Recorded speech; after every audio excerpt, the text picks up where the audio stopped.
Hoy aportamos a Londres, capital de Inglaterra y del Reino Unido. Neste pequeño tour recomendamos sitios tan emblemáticos como el London Eye, el Museo de Historia de Londres, facer unha llamada al pasado nes famosos cabines, conocer la City y montar en teleférico.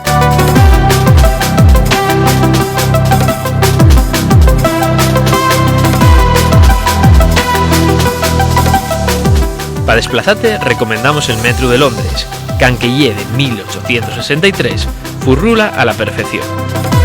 Furrula tanto por encima como por debaixo de tierra na maior parte del Gran Londres. Pa despedimos, que mellor que observando el impresionante London Bridge y el espectáculo del cambio de guardia.